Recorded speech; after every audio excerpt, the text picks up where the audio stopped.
cleaned your house. It's always a fun time when Fiddler on the Roof is on TV.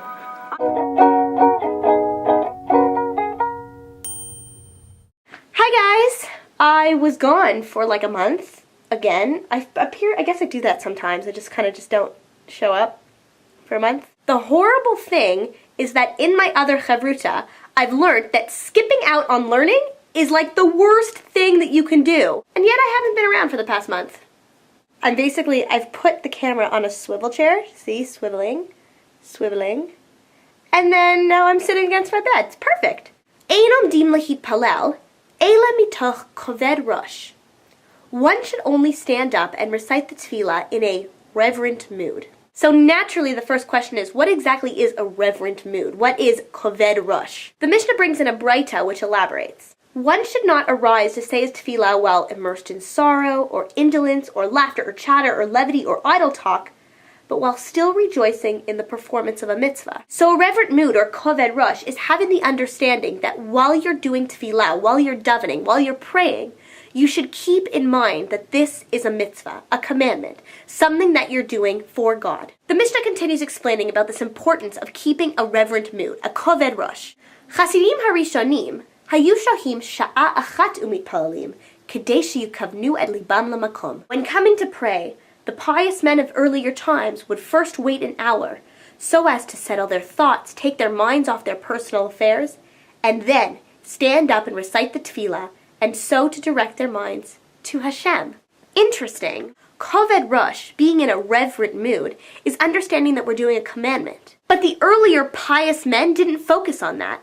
They focused on Hashem himself. Is the focus on Hashem and the focus on doing a commandment essentially the same thing? I mean, in a way it is. We do commandments to be close to Hashem.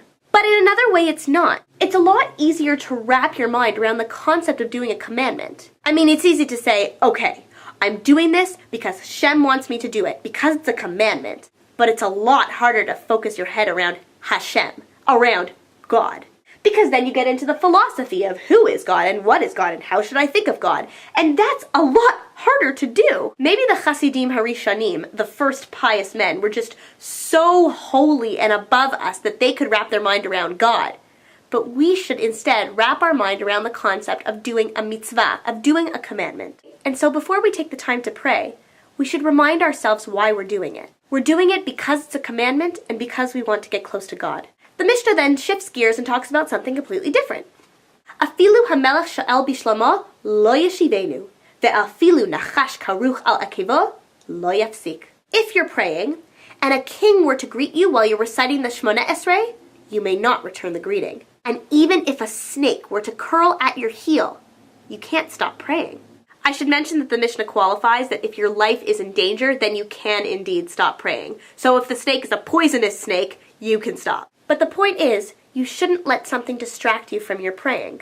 And I think the reason that they use a king and a snake as their examples is because a king represents something good and a snake represents something bad. So let's say you just found out that you won the lottery. Something really, really good happens. You shouldn't stop your prayer. Pray, and then focus on the fact that you're now a millionaire. And if you discover something bad or repulsive while you're praying, like I don't know, there's a squirrel who's eating your sandwich, you shouldn't stop to shoo the squirrel away. Instead, you should continue praying and then go inside and make yourself a new sandwich. Don't ask me why my example had to do with the squirrel. I have no idea where that came from. And that's the Mishnah.